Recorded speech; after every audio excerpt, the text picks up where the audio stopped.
భువనగిరి కేంద్రంగా నూతనంగా ఏర్పడ్డ యాదాద్రి జిల్లాలో 2 రెవెన్యూ డివిజన్లు భువనగిరి, చౌటుప్పల్ ఉన్నాయి. జిల్లా జనాభా 7,26,465, విస్తీర్ణం 3,092 చదరపు కిలోమీటర్లు.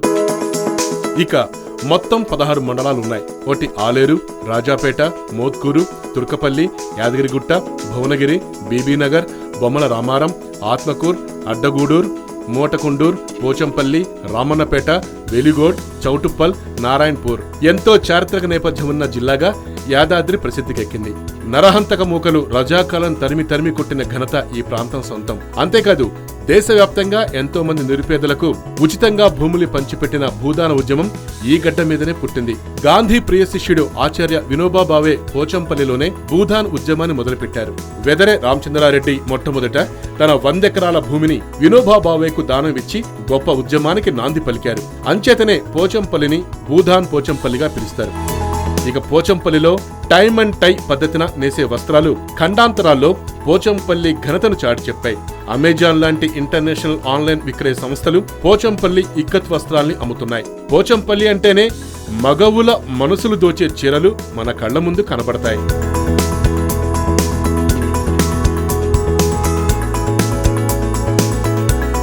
యాదాద్రి జిల్లా పూర్తిగా పారిశ్రామిక ప్రాంతం. కొన్ని వందల పరిశ్రమలు ఇక్కడ కొలువే ఉన్నాయి. నిన్న మొన్నటి దాకా నరరూప రాక్షసుడు మనిషి రూపంలో ఉన్న మృగం నయీంది భువనగిరి ప్రాంతం కావడంతో పెద్ద కంపెనీలు కూడా ఇక్కడ తమ ఫ్యాక్టరీలు స్థాపించడానికి సాహసించలేదు. ఈ ప్రాంతం కూడా నయీం భయంతో పెద్దగా అభివృద్ధి చెందలేదు.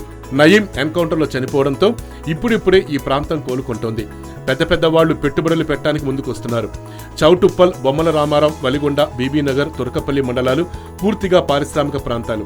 ఇక్కడ ఇనుము, explosives, chemicals, automobiles, plastic, glass, crusher, sanitary, Bambino, పట్టుచీరల కంపెనీలు కోకలులుగా నెలకొల్పబడ్డాయి. దీంతో ఈ ప్రాంతంలో అసంఘటిత కార్మికులు లక్షల మంది జీవనోపాధి పొందుతున్నారు. ఇతర రాష్ట్రాల నుంచి కూడా కార్మికులు వచ్చి ఇక్కడ స్థిరపడి కంపెనీల్లో జీవనోపాధి పొందుతున్నారు. NH65, NH163 2 జాతీయ రహదారులు కలిగి ఉంది ఈ యాదాద్రి జిల్లా. ఇక బ్రిటిష్ కాలంలోనే ఇక్కడ రైల్వే లైన్ వేయబడింది. Secunderabad to Kazipet railway line ఈ జిల్లాలో ఉంది. అది కూడా డబుల్ లైన్ కావడంతో రైల్వే లైన్ల పరంగా ఈ జిల్లా ఎంతో పురోగతిలో ఉంది. ప్రతిరోజు 50 రైళ్లు భువనగిరి మీదుగా వచ్చి వెళ్తుంటాయి. ఇసుక, ఎర్రమట్టి, రాతిగట్టలు, ఈ సంపద అపారంగా ఉన్న జిల్లా యాదాద్రి జిల్లా. ఇక పర్యాటకానికి వస్తే ప్రపంచ ప్రసిద్ధిగాంచిన యాదాద్రి ఆలయం ఈ జిల్లాకు మణిహారంలా నిలిచింది. యాదగిరి నరసింహస్వామిని ప్రతిరోజు తలుచుకోవాలన్న తలంపుతో ముఖ్యమంత్రి కేసీఆర్ ఈ జిల్లాకు యాదాద్రి పేరు పెట్టడం జరిగింది. బౌద్ధ, జైన, శైవ, వైష్ణాలయాలు కలిగి ఆధ్యాత్మిక పరిమళాలు వెదజల్లే కొలనుపాక ఆలేరు మండలంలో ఉంది. కొలనుపాకకు ప్రతిరోజు దేశ విదేశాల నుంచి భక్తులు వచ్చిపోతుంటారు. జిల్లా కేంద్రంలోని ఏకశిల పర్వతమైన భువనగిరి ఖిల్లా ఈ ప్రాంతానికే వన్నె తెచ్చింది. ఇక్ష్వాకుల నుంచి కుతుబ్ షాహీ వంశస్థుల దాకా అందరూ ఎంతో ముచ్చటపడి పరిపాలించిన ప్రాంతం భువనగిరి. ఆనాటి రాజులు ఎంతో ముచ్చటపడి ఏకశిల కొండపై నిర్మించుకున్న కోట భువనగిరి ఖిల్లా. యాదాద్రి జిల్లాకు తలమానికమైన అద్భుత చారిత్రక సంపద ఉన్న ఈ ఖిల్లాను గొప్ప పర్యాటక కేంద్రంగా అభివృద్ధి చేసేందుకు తెలంగాణ ప్రభుత్వం నిర్ణయం తీసుకుంది. పోచంపల్లిలోని గ్రామీణ పర్యాటక కేంద్రం ప్రతి ఒక్కరిని తన్మయత్వంలో ముంచేస్తుంది.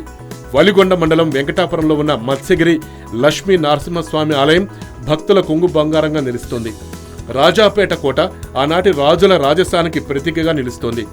రావి నారాయణ రెడ్డి, ఆరుట్ల కమలాదేవి, ఆరుట్ల రామచంద్రారెడ్డి, చరిష్మా ఉన్న లీడర్ ఎలిమినేటి మాధవరెడ్డి లాంటి గొప్పవాళ్లు ఈ ప్రాంతం వారే కావటం విశేషం.